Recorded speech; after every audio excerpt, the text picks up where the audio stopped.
Right, welcome to another episode of the Rapture Hour. This is where we talk about the rapture for about an hour.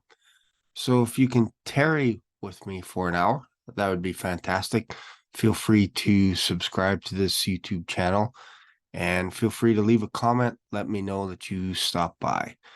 So today we're going to be talking about something that's interesting that's happening in about 2 days. So this is Tuesday, so Thursday evening. And that is a super blue moon. So that's going to be interesting. Super blue moon is basically, I'm not a stargazer, but the idea is this moon is going to be the biggest that it's ever been in a while. So probably won't see this again till maybe next year or something. So have a look. August 31st is going to be the super blue moon. And I know there's lots of buzz right now on the internet. Is this the signs of the end of times and all this kind of stuff? So I thought, let's read a scripture and let's talk about the rapture, why we believe in a pre-tribulation rapture. And as far as I know, this is the only channel on a daily basis that deals specifically with the rapture and talks about it for like an hour straight. Usually they go on to other things. They talk about the news, weather, all this kind of stuff, presidential campaigns in the US, what's happening with the UN, BRICS, all this kind of stuff. But here we pretty much predominantly focus on the rapture. All right, so let's go to Luke 21. So this is where Jesus is telling his disciples to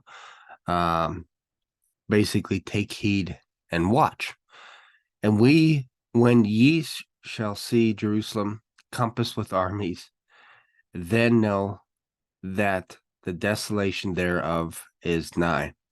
Before I get into this, like this gets pretty serious here, but the reason why I snickered a little bit is sometimes we do a Bible study with the men. Sometimes there's like 20 of us. Last night we were at a pizza pub last night, and there's about 12 of us, 13 of us having pizza together. And we talk about Bible and stuff, but the church is full because there was a youth event going on, so we couldn't meet at the church. So it was too loud for us old guys. So, anyways, the reason why I bring that up is sometimes when we have a Bible study, is I will jokingly say out loud, did anybody bring their authorized version, which is the King James Bible? And what's funny is it's mostly the old guys that have a King James Bible, probably like 3 or 4 of us. The rest of the guys have New Living Translation, NIV, and that kind of stuff. And what's funny is when we go around the circle and we're reading scripture, and then we get to me reading or someone else that's reading the King James. It's just funny because the versions are so different, and it almost feels like we're reading in Greek to some of these guys. So it's actually quite comical. Anyways, thought I'd share that. All right, let's dive in then. So Luke 21. And when ye shall see the no wonder people are like, I can't read King James. And when ye shall see Jerusalem compassed with armies, then know that the desolation thereof is nigh. Then let them which are in Judea flee to the mountains, and let them which are in the midst of it depart out, and let not them there that are in the countries enter thereinto. For these be the days of vengeance, that all things which are written may be fulfilled. Jacob's trouble. But woe to them that are with child, and to them that give suck in those days, for there shall be great distress in the land, and wrath upon this people. Israel, starting at Israel and then working out to the nations. And they shall fall by the edge of the sword, and shall be led away captive into all nations, and Jerusalem shall be trodden down of the Gentiles until the times of the Gentiles be fulfilled. Now, some people will say, Shane, this has been fulfilled already. Jerusalem has been destroyed by the Gentiles. Yeah, but there's also signs in heaven that you have to keep an eye on, because this is also a foreshadowing of what's coming down the pipes as well. Clearly. Verse 25, and there shall be signs in the sun and in the moon and in the stars, and upon the earth distress of nations with perplexity. I'm going to talk about that. The sea and the waves roaring, men's hearts failing them for fear and for looking after those things which are coming on the earth, for the powers of heaven will be shaken. And then they shall see the Son of Man coming in a cloud with power and glory. And when these things begin to come to pass, then look up and lift up your heads, for your redemption draweth nigh. And he spake unto them a parable, and he goes into the fig tree. So one of the things that we kind of have to understand too is sometimes the way that Jesus speaks is very similar to how God the Father speaks. What do I mean by that? I mean, he tells you the end from the beginning. That's what God does. This is how he separates himself from any other god on earth.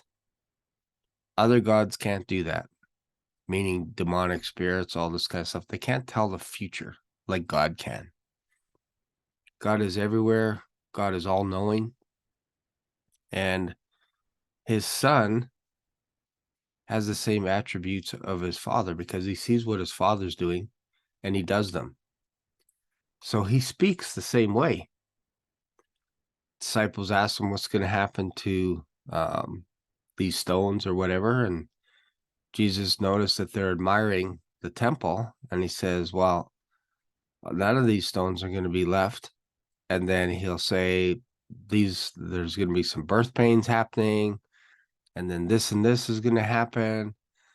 And he says, but first you're going to be taken away to synagogues, all this kind of stuff. So he goes to the end and then comes back to the present and then tells them what's going to happen to them and all this stuff. This is just his pattern. So when we're talking about perplexity of men, they will be confused as to what they see happening in the heavens. So there's going to be stargazers looking up and being stressed out because they can't explain it away. They won't be able to explain what's happening out in space. They're going to be confused. And many of them, their hearts are going to fail. I believe they're literally going to have heart attacks because it's going to be so stressful in their job. They're going to be, this is too much for me, because everything that they thought they knew gets flipped upside down, and then they just keel over. Many men's hearts will fail at the perplexity. There's probably going to be more hurricanes. I said that in a previous video, that we are basically going to run out of the alphabet on the hurricanes. There's going to be more and more hurricanes, especially leading up on the West Coast, leading into the fall. That's really hurricane season, September, October, I believe. So that's kind of interesting that all this stuff with the moon is happening. August 31st, a big super blue moon, which is kind of interesting with what's going on around us. Lots of talk of fires and all kinds of stuff. And there are some days where, like last night, the moon was pretty big. Like we all noticed it. It's like, wow, that looks pretty nice. We're walking outside the restaurant and we looked up and all of us noticed that. And I think as a Christian, when you begin looking up and you see the stars, you see the sun, and people are making comments, they feel like the sun is changing. It's subtle. But sometimes if you're not looking up and you're busy working all the time and you're trying to pay all your bills and all this stuff, you don't get a chance to just sit back, reflect. I sit out on my deck a lot. That's where I do a lot of my reading. It's on the deck. And I just like to chill. My dog likes to sit out there with me. Usually when I get home from work, driving a truck all day, I'll get home and he's so excited. And I'm like, oh, he's got to go to the bathroom. He'll literally run out to the backyard. And I have to pull one of the footrests for some of our couches that are underneath one of our canopies. And he'll run and he'll jump onto it. And I have to actually put it in the sun for him. So he likes bathing in the sun before he goes pee. So he's a crazy dog. He's so routine. Probably the best dog that we've ever had. He's been through lots of stuff, lots of crazy stuff. He's been paralyzed. One time we got home from a road trip and then he got came in the house. Everything seemed fine. We're unpacking all this stuff. And then I noticed he went to jump up on the couch and kind of bounced off the couch. I'm like, oh, that's kind of weird. Usually he can jump up pretty easily. So I went to go see what's going on and he ran back to his house. So I'm like, hey, what's going on with you? And I went to pick him up. He started yiping. And then he stayed in his house. And then a couple hours later, he was paralyzed from basically the waist down.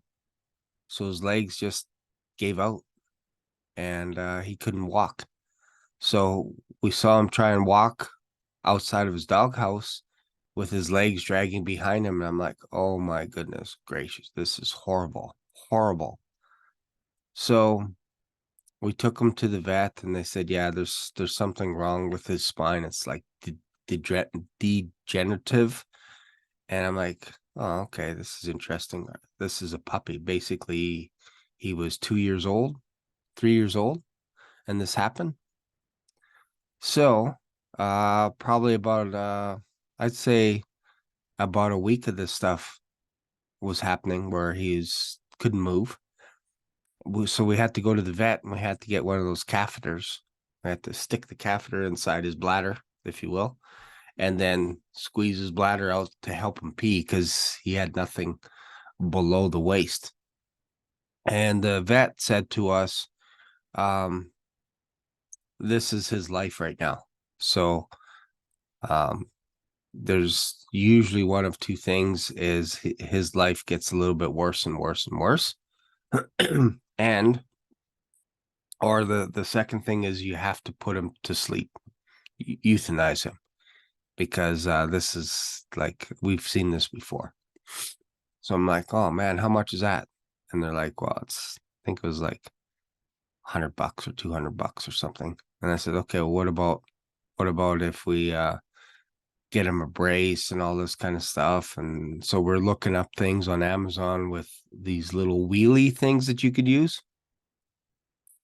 And we thought, okay, we can do that. And then they said, if you want to get surgery for him, but we need to do an ultrasound, we need to do a CAT scan, all this stuff. And it's about $2,000 just to get that. And I'm like, oh man, that's too much money. So we have to seriously think about putting him to sleep. And so basically, I think that was like a Thursday or Friday. So we thought, let's pray about it, and then we'll say our goodbyes over the weekend, and we'll put him to sleep like on Monday. So I honestly felt this when I went to work the next day. I was coming home and I felt the Lord say to me, the Holy Spirit say, what do you want? And I said, well, I don't want him to live a miserable life. That's for sure. But I wouldn't mind having the little guy around. Like he makes us feel good. And I just felt peace at that moment. And so when we got home, I said, I feel like we need to pray. And my wife was already in agreement with that. So we prayed together, prayed over him. And then, but my faith wasn't there. That's the interesting thing. I'm thinking about putting him to sleep.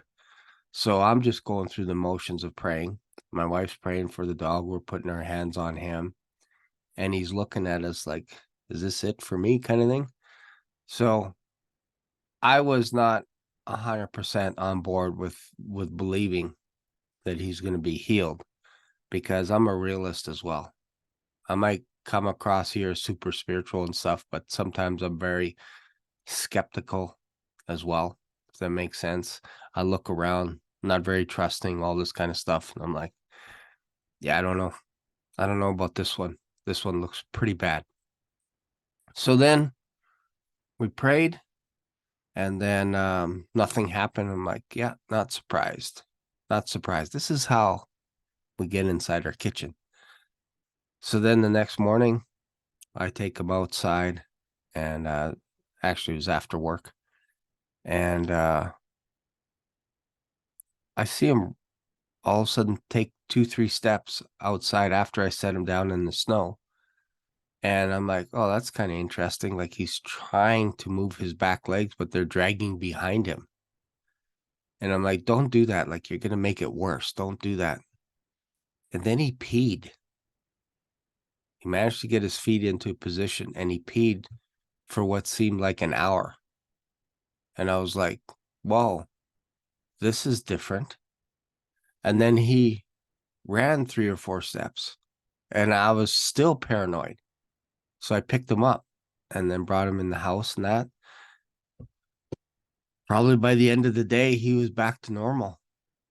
Next day, running around, and then he jumped up on the couch, and I'm like, still in my head, dear God, please don't do that. Don't jump up. Because you got to understand, we're on the way. We're getting ready to put him to sleep. And the dog bounced back 100%.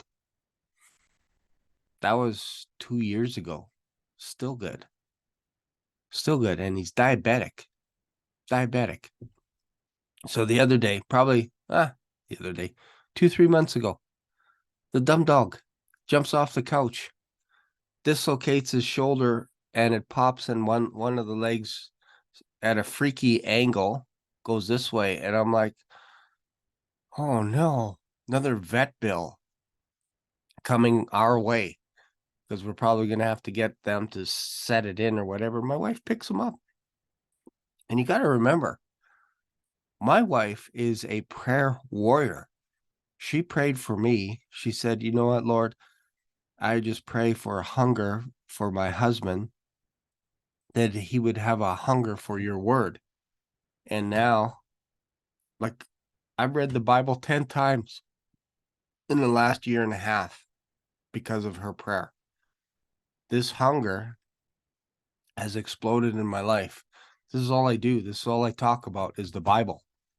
So my wife's a prayer warrior. She just picks him up, prays over him, puts him down, and his shoulder is back. So I don't know. Again, this is the skeptic in me. I don't know if the act of her picking him up and praying put the shoulder back, because then she put him down and he was normal. It was like it never happened. Then we were gonna, one night he wasn't drinking, and this is the last story about our miracle dog. He wasn't drinking, so we took him to the vet because he wasn't drinking, wasn't eating for a couple of days. And I'm like, okay, if he's not doing that for 3 days, he's really sick. We put this little chip on his back to help us regulate his insulin, just so we could monitor it all the time. That was like $100 or something. So we had that. And then we took him to the vet or emergency hospital. And about $1,500 later, they tell you we don't know what's wrong with him, other than all his all his thing, everything is off the charts. Heart rate, everything. Excuse me, all off the charts. So we had to double his insulin dose. I think we were like at, we were at 5 or 7, and we had to double it to like 14 or something. So we're just going through the insulin like crazy and stuff. And they're like, yeah, you might have to consider putting him to sleep because we can't control this. We can't monitor this. We can't get it back down. So basically, you can keep him on penicillin and all this medication and stuff, and it won't hurt him. It'll actually make him feel better until you're ready to take him off the meds, and then you can put him to sleep. So I'm like, are you kidding me? Said, yeah, or we can do the CAT scan, all this $2,000, $3,000 stuff. We don't have insurance for a dog. Let this be a lesson to you. If you have a pet, get insurance. We never had problems like this with any of our pets. We've had 2 other wiener dogs before this one. So they lived long lives, 15, 16 years. This guy's like 4. So all this stuff is going on. So they're like, same thing again. Go home, have to put him to sleep again. I'm like, man, I'm so tired of this. Go home, pray for the dog, not believing again, me not believing. And took all the chips off of him. Just said, yeah, it is what it is. We'll just feed him whatever. And we started reducing the insulin because it was up pretty high. So we brought it back down to like 10 or 11. Don't know what to say. We don't have any meds on him. We took him off the meds a few weeks back, probably like a month ago or something. And I think we have some basic stuff, but it's not penicillin. It's something else. And he's good. You would look at him and go, you've seen him in some of my videos.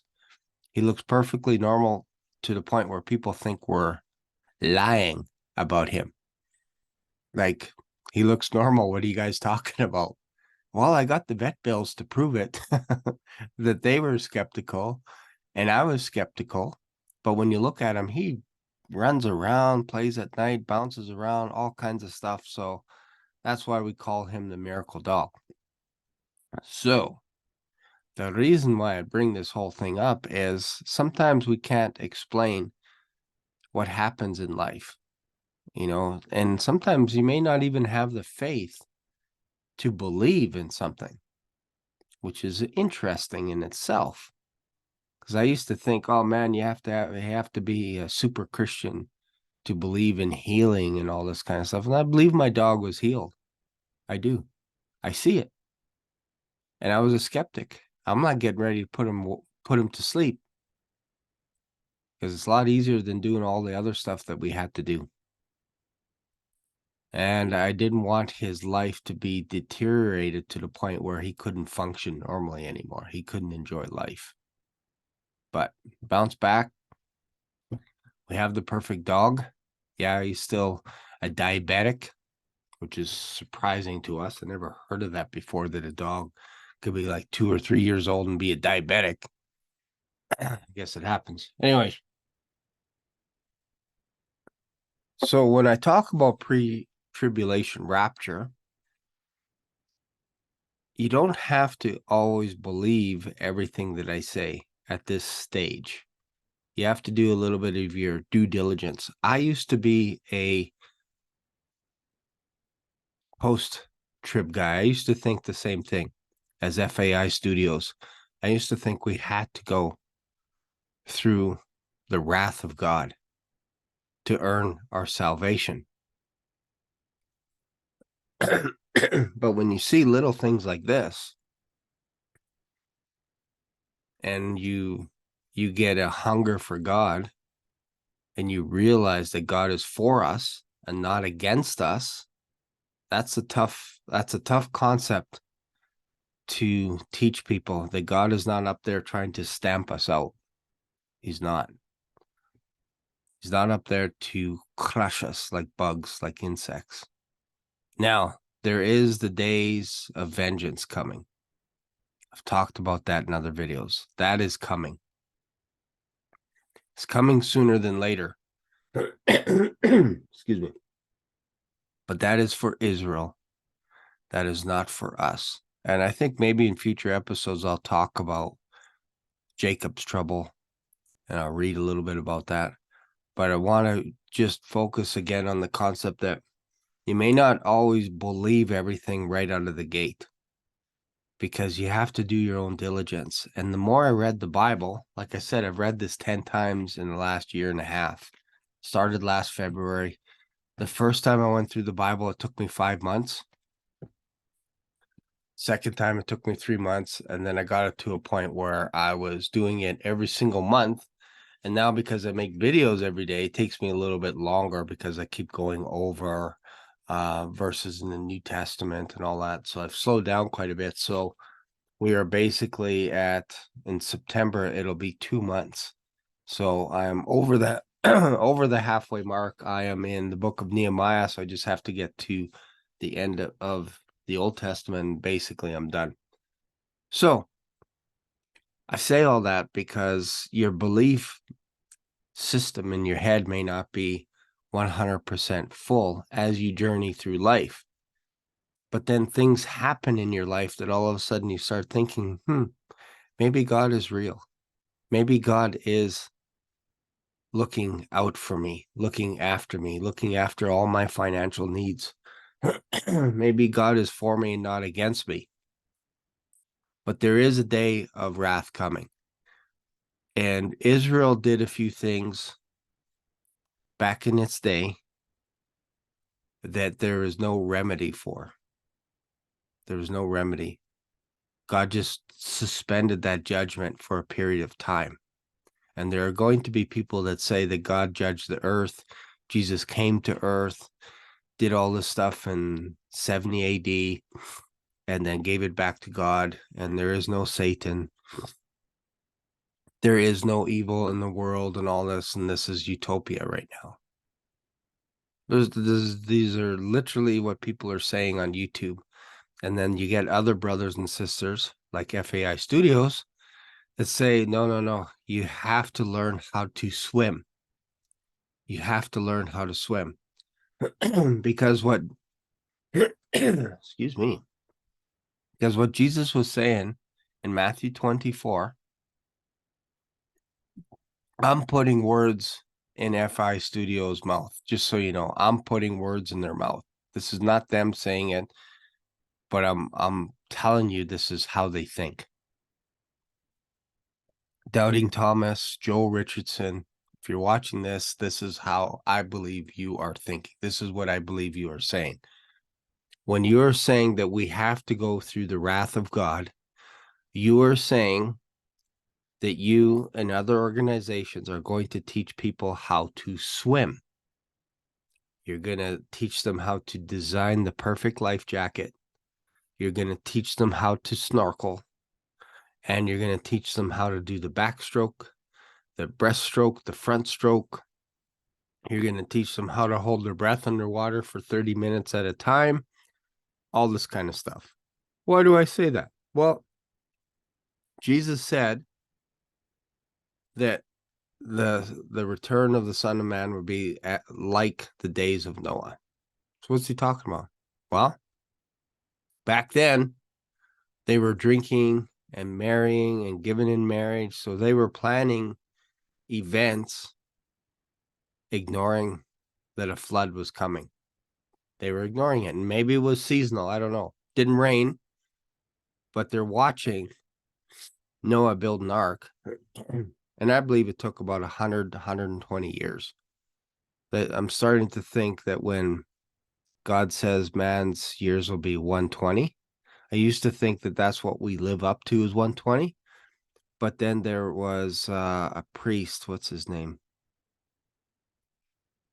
Josiah or something? He was around the time of Josiah, one of the kings, one of the young kings. I believe it was Josiah. Became king at 7 years old. There's a little bit of a foreshadowing of a secret rapture, if I've ever seen one. Basically, they hide the king for 6 years, and the 7th year, he becomes king, and they protect him for 7 years, 24 hours a day. almost like in heaven, the Levites were protecting this king. And I'm going to sneeze. Okay. No, I don't have to. They're protecting the king 24 hours a day, 7 days a week. Even during the Sabbath, they're protecting him. Why? Because the lineage of David is almost extinct. He's basically the only king left from the line of Judah. So they're protecting him 24 hours a day, 7 days a week for 6 years. And in the 7th year, they make him a king. And then they clean up all the mess in Jerusalem. Kill his great-grandmother or his grandmother, I believe, who was yelling out treason, treason, treason. So they clean up, they burn down all the idols, all this kind of stuff. So that's a bit of a foreshadowing of the Lord's return on the 7th year. So we believe that we are 7 years in heaven with Jesus Christ, and then we all come down as his army, guarding him, if you will, protecting him, even though he doesn't need protection. But better believe it, as Christians, nobody's going to touch our king again. I promise you. Nobody's going to touch him twice. Nobody. Nobody's going to even blink an eye or snicker or anything in our presence. Because I tell you, when he touches down to Zion with all the host, with all the Christians in heaven, Jews and Gentiles alike in heaven, the ones that believe he is the Messiah, Jesus Christ, they'll come back and there'll be hundreds of thousands of them. Hundreds of thousands. Can you imagine the celebration that's going on in heaven too, of millions and millions of Christians that are all on the same page, shouting and cheering whenever they see Jesus show up with all his bodyguards and everything? People are just going to go nuts. You want to talk about rock concerts of rock concerts? That's what it's going to be like in heaven. So yeah, they're protecting him. Don't know where I was going with that, but basically talking about again, why we believe in a pre-tribulation rapture. We don't believe I just can't get rid of this.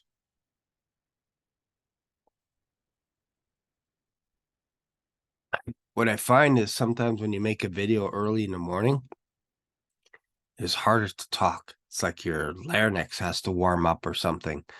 Because usually in the afternoons, my voice doesn't get scratchy, but first thing in the morning, very parched. I should, instead of recording right away, because it's like 5 o'clock in the morning, I usually like to get this video out of the way because it's an hour long.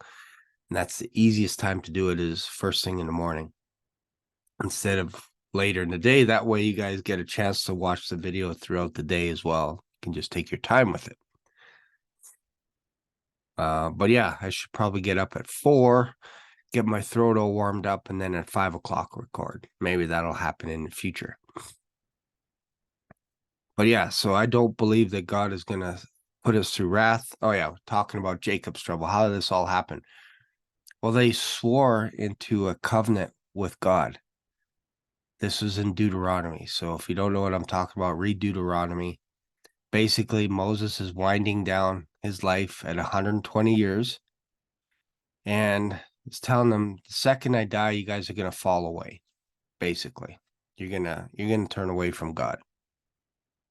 And you're going to be scattered to all the nations and everything. But God's going to bring you back one day.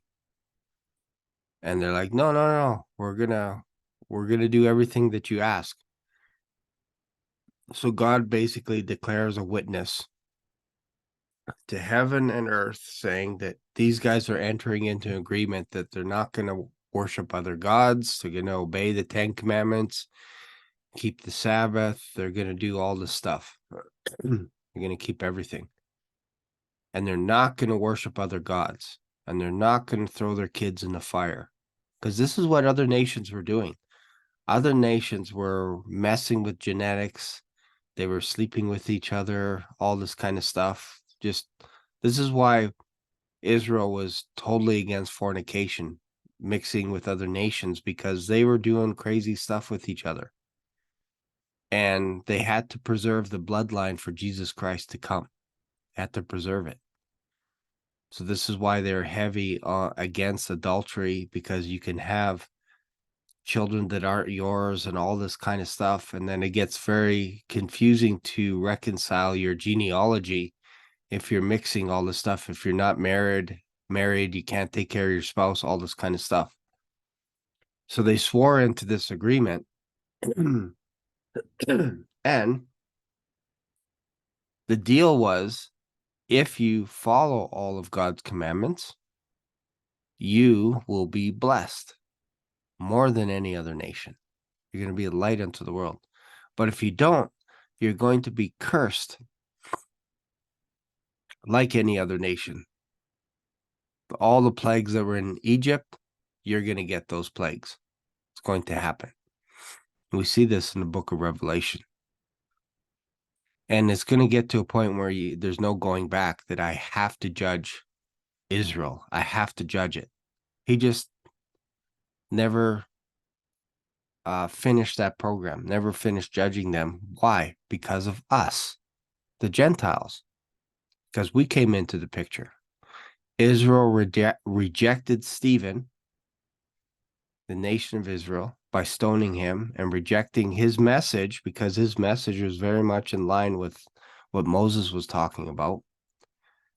And when you enter into an agreement and everything is based on vows in their nation, this is why it's better not to make a vow. This is what Paul was trying to get into our heads as Gentiles. Don't make vows. Just do what you say. Don't make any promises, even tomorrow, that you're going to be here or there, whatever. Just say the Lord willing.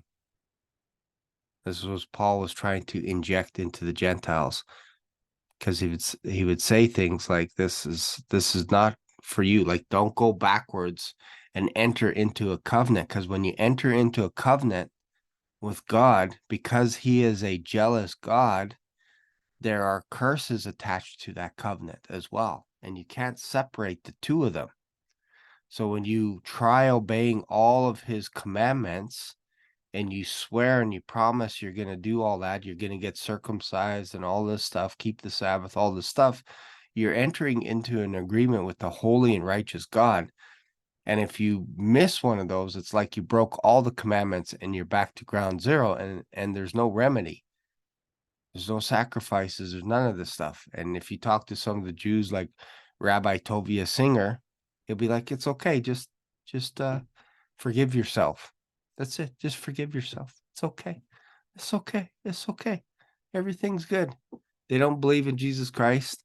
They hate Paul.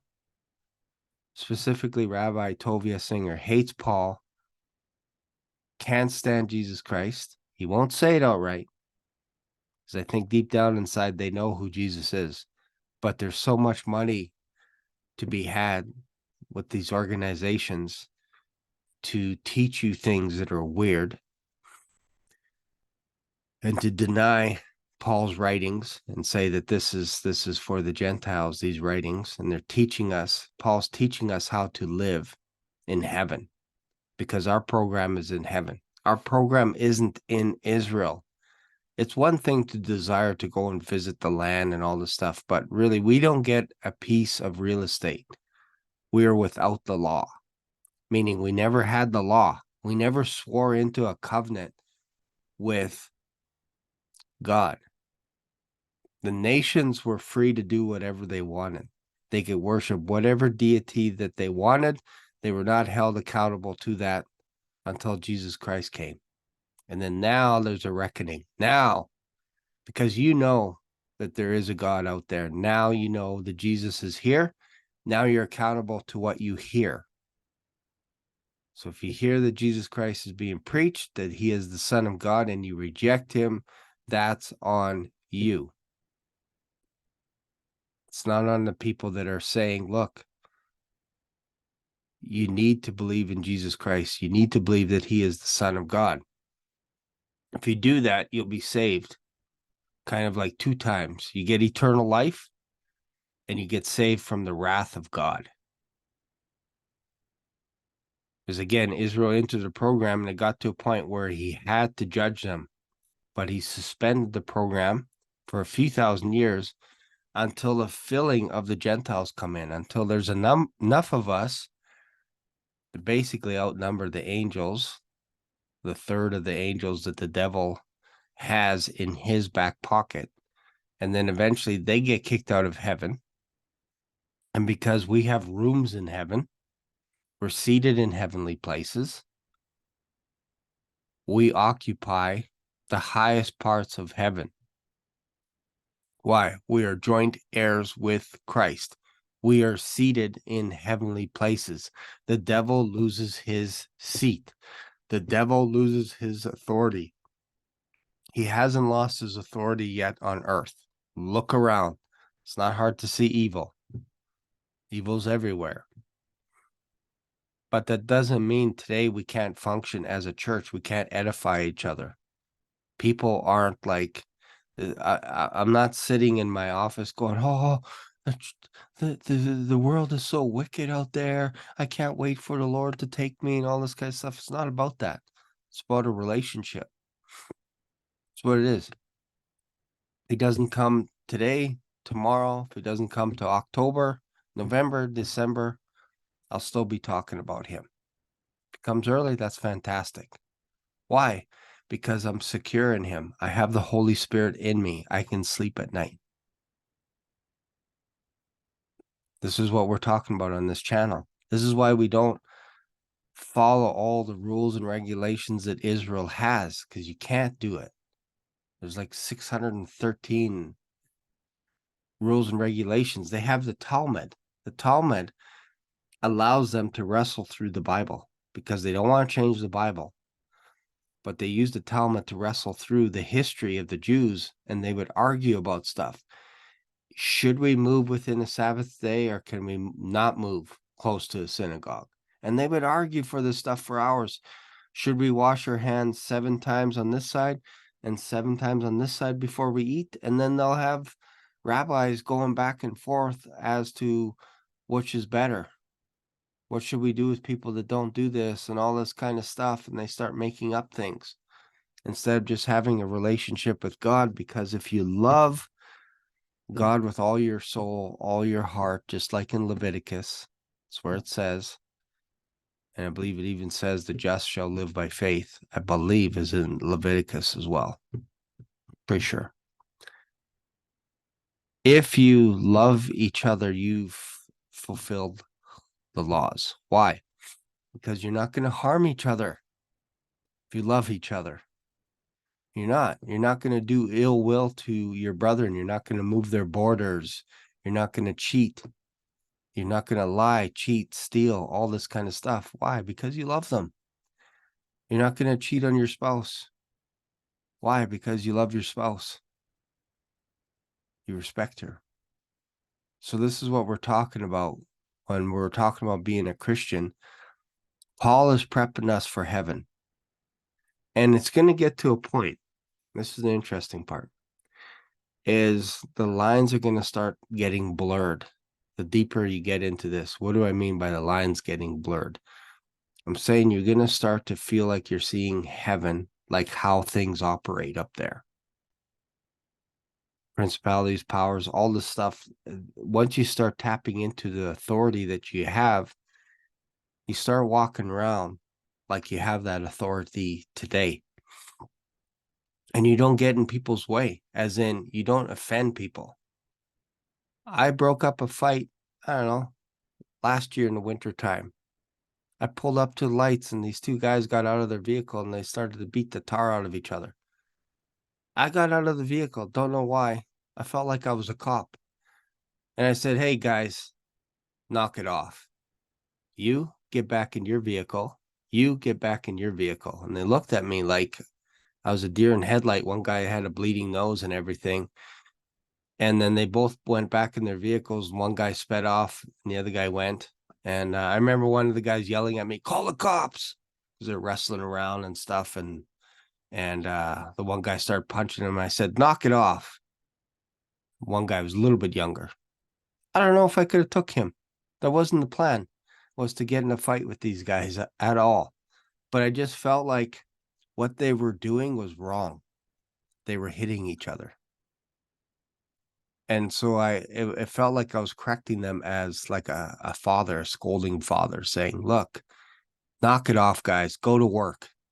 Like, this is like 7 o'clock in the morning, and they're having fisticuffs at the lights. I told them to get back in their vehicles, and they did. They listened and they went back in. Why? Because I was right. I was right. I don't care what they're arguing over. They were in the wrong, and I was in the right, and I was willing to defend that right. Plus, I probably saved them from getting a broken nose and missing work and getting a less of a paycheck and having to explain things, why they were late for work, explain to their spouse why they got their nose pushed in. Because they could have fell on the road and got ran over. There was heavy traffic too. Like, it could have been nasty. Somebody could have died. Who knows? I'm telling you, when guys fight, they're not thinking, I'm just going to give this guy a punch. They're thinking, I'm going to bite, kick, whatever it is, whatever it takes to survive. And you get into a frenzy where there is a chance the other guy can die. That's what guys, they're crazy that way. You get in a fight, you don't stop until you make sure that guy is out cold or dead. That's just how guys are. And it's not a natural thing to do that, to fight each other like that. So that's why I felt I was in the right. They were wrong. And I told them, knock it off. So this is what happens. The more you believe the Bible, the more you understand the Pauline epistles. And you'll get people that are heavy in Matthew 24, but they're against the Pauline epistles. They don't spend any time reading the Pauline epistles. They have something against Paul. You have to ask yourself why. Not all ministries, but the majority of them will go to the Old Testament. They'll go to the Gospels, a little bit of Acts, and they'll stay away from the Pauline epistles. If you read the Pauline epistles, that's freedom. And it took me like reading each book like 20 times. Romans, I probably read 40 or 50 times in the last year and a half. And then the light switch came on. Oh, that's why Jesus died for us. Wow, this is why we're different than Israel. This is what Paul is talking about. It's like, I'm trying to save some of Israel. From what? From wrath. He knew that he couldn't save them all. But one day they all will be saved. Why? Because the same way God had mercy on us by having a few Jews reach out to us and tell us about God because we were outside looking in, a few Jews risked their lives, their livelihoods, and approached the Gentiles and said, look, you can enter in through Abraham's faith, the same faith that Abraham had, that in the future, one day, heaven is going to be numerous as the stars. Like, he's going to have an inheritance. He's going to have descendants that are as numerous as the stars. Who are those? Those are the Gentiles. And if he looked at the sand, the dirt, he's going to have descendants as numerous as the sand as well. So there you go. 2 programs. And maybe I'll dive into that in another video, but I should go. I have to wrap things up. Hope you got something out of this. Hope this makes sense. We didn't get into any comments today, but I felt it's very important to share why we believe in a pre-tribulation rapture and why our program is different. Our program is to edify each other. That's our vocation, to prep us for heaven. That's what Paul was conveying to us. And once he was able to write everything down, then he was free to go. He couldn't leave. He couldn't be killed until he wrote everything down. And that guy should have been dead 20 times. If you read the book of Acts, how many things that guy had to go through, including getting stoned to death. And he came back. Why? Because he had a job to do. He had to get everything on paper. That's why in every one of his letters, he's basically saying, help me say the right words. Help me utter the right words. That's what he was struggling with, is to get all that information that was downloaded in him onto paper so that we can read it. It's for us. It's for the Gentiles. Anyways, thanks for watching. Don't forget to subscribe if you got something out of this, and I'll see you in another video. Bye for now.